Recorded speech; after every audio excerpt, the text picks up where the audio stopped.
Hello and welcome to Hops and Bros. This week, We're going into northern parts of the world to find an ancient yeast and talk about this yeast with you guys. Kveik yeast. Kveik?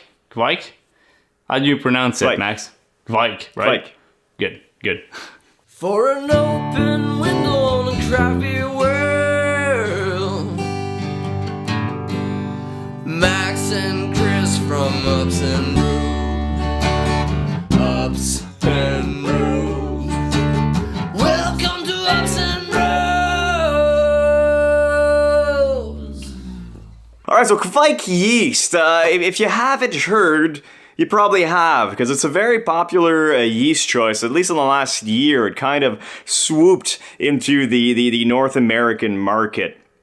Very interesting concept in the sense that a lot of the recipes that we've been doing for the last 5-10 years are actual recipes that you should have been using Kveik, but because it wasn't readily accessible, people started using their own kind of their own idea of what the yeast should be. A lot of bread yeast and a lot of just whatever the hell they had. But yeah, had you heard about this, Chris, before, or was it the first time? It's the first time that I actually know about what you just said. Literally, what I've read so far is that Kveik yeast really is a northern Norwegian yeast. It's been there for kind of like forever. It's been more of a farmhouse vibe yeast. Kind of like we already spoke a little bit about farmhouses, but farmers were just using what they had as a yeast, propagating by themselves using wood, which I think is something really interesting because like Norwegians have, here in Canada, we have a lot of trees, and it's not something that we do implement a lot in our brewing, but there, wood is important into the Kveik propagation, or the way they can keep Kveik for a longer period of time, which is the reason why we can still drink Kveik today. Yeah, it's the same concept as a cool ship, in which it's not just the vessel that's the cool ship, it's also the room and the wooden beams that are in this room, because yeast tends to like to go into those wood pores and kind of just lives there. It's kind of safe there for a bit. It starts living off its sugar reserves, and it's going to stay there for elongated periods of time. Same thing with the Kveik. What's very popular is called a Kveik ring. So it's a ring of small little pieces of wood that are put together, and there's enough nooks and crannies where the yeast kind of goes there, dries, and survives for a tremendous amount of time. This yeast is phenomenal for that. But please continue, Chris. Yeah, and the reason why we can still drink Kveik today is because most farmers or brewing families out there in Norwegians Norway. Over there in Norway, sorry, we're able to just bury the logs of Kveik. It's literally huge logs of wood, but with Kveik inoculated inside of it. They were able to just bury them and reuse them whenever they wanted. So scientists... And later on, what they actually did is develop those rings. But not only that, but they started also carrying starters or mother yeast, a little bit like your sourdough bread. Yeah. I urge you to check Milk the Funk and the other one is the Lars blog.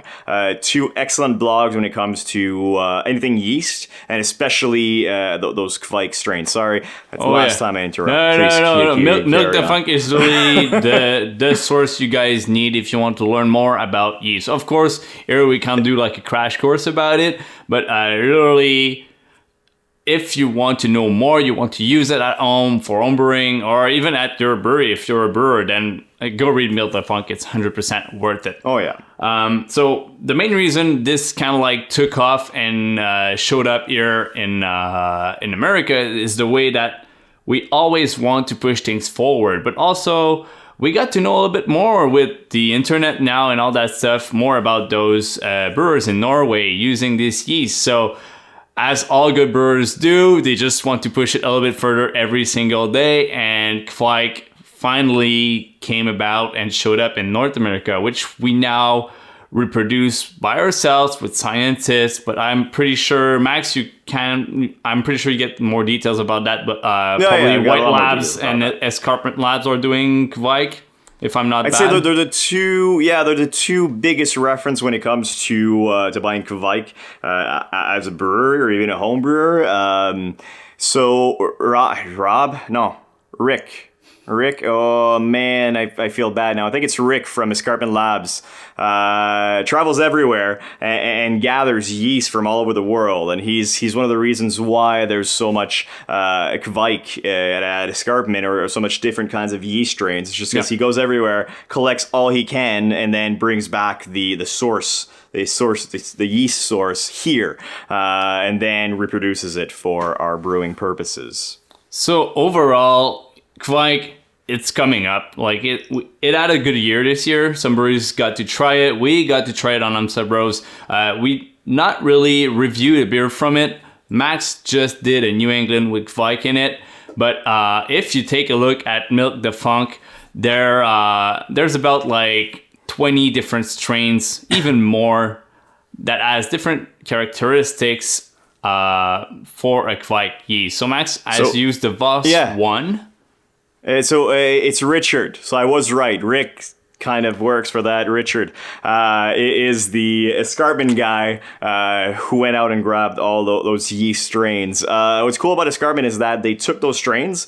They're all mixed cultures. All the Voss, just the nature of it. It's not, again, as Chris said earlier, farming families. They didn't really care about specific strains. It was mostly just what they used to ferment. Kveik means ancestor or ancestral yeast. Well, that's why Kveik is not really one strain of yeast or one family of strains.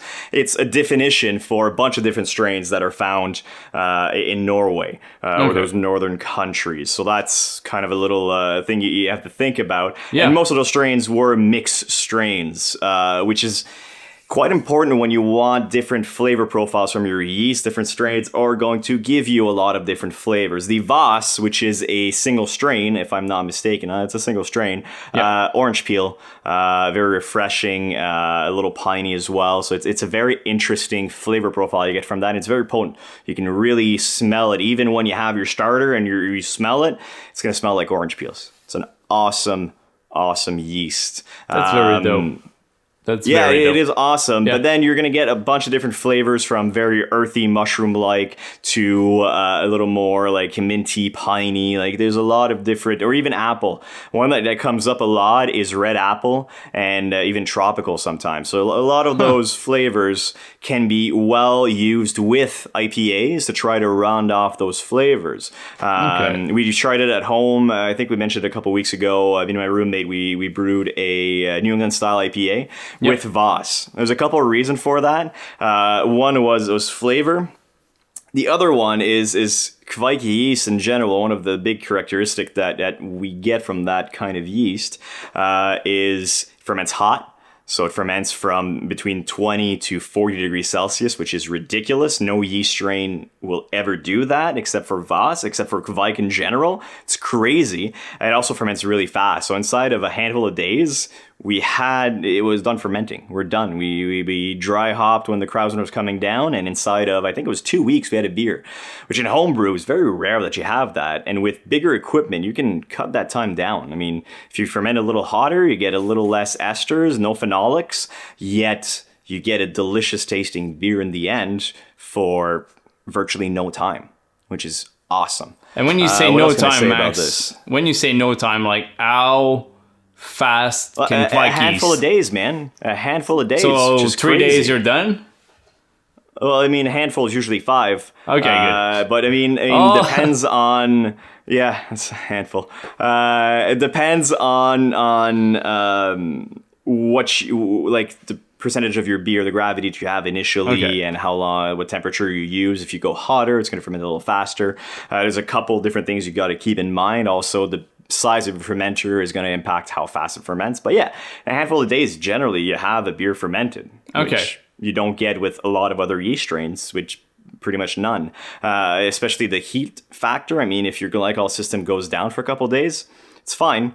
Your yeast is going to be fine because Voss ferments hot, you know? Yeah. A lot of advantages to using that particular strain of yeast. And in homebrew, one of the biggest thing that you got to look for is fermentation temperature, especially in the summer. It's crazy, right? You don't have a dedicated glycol system for it, so you kind of just hope that your basement's going to stay cool enough. But if it doesn't, you might wreck your fermentation. With Voss, with Kveik, doesn't matter. It's going to ferment anyways. It's going to ferment up to 40. It's crazy.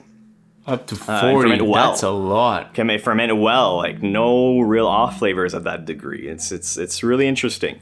So yeah, one more thing I mentioned. Yeah. Any other questions on the yeast strain itself, Chris? No, or? it's I just looking at the original Kveik. It has been trained to lose one specific phenol, which is the name. I can't really recognize it, but it looks like vinegar, but it's not vinegar. And then phenol, 4C something, whatever, vinegar, blah blah blah, phenol. I didn't actually, I didn't see that at all. But what I would assume is that this yeast strain is not phenolic. It's estery, so you're gonna get those nice kind of fruity flavors, apple, orange, stuff like that. But you won't get any harsh phenols from that yeast. So it's probably what you mean. So if it has one less phenol that it develops, it's probably one that's activated at higher temperatures, which Kveik doesn't have. So earlier you mentioned Norway, and I mentioned there was a specific brew that we did in North America, and we didn't use the right yeast strain. It's Sati. So a big brew that North Americans have been doing, thinking they've been doing the right thing, was Sati's, which is a beer brewed with juniper twigs and berries to some extent. Technically, you shouldn't put any berries in, but some people do just to get that flavor in. And they were trying to mimic a Norwegian style beer, but without the right yeast strain. The right yeast strain was Kveik. And if you check the Lars blog, there's a full entry on them brewing a beer the traditional way, which is where I learned that. And Kveik was the one they used. It's brewed kind of like outside with an open pit fire with the vat going outside. Like it's a very long brew day when they do it, if I'm not wrong. It is. So one of the reasons for it is that their mash tun can't, I believe it's either a wooden mash tun or a plastic mash tun. So they have to add boiling water to it and do a gradual mash. It doesn't happen all the same thing. What that does as well is you create more complex sugars. So your beer ends up being a little more sweet. But then you leave it almost overnight mashing in. So you play around with that mash to extract a couple different flavors using that specific yeast. Same concept as if you would be doing a cool ship beer. You'd want to have a little more complex sugars in there because you want your Brett to eat those sugars and ferment your beer. You don't want your lacto to get rid of all that sugar, and then your Brett has nothing to eat. So it's kind of, you play with the sugars extracted in your mash to help out your yeast in the long run. Fuck.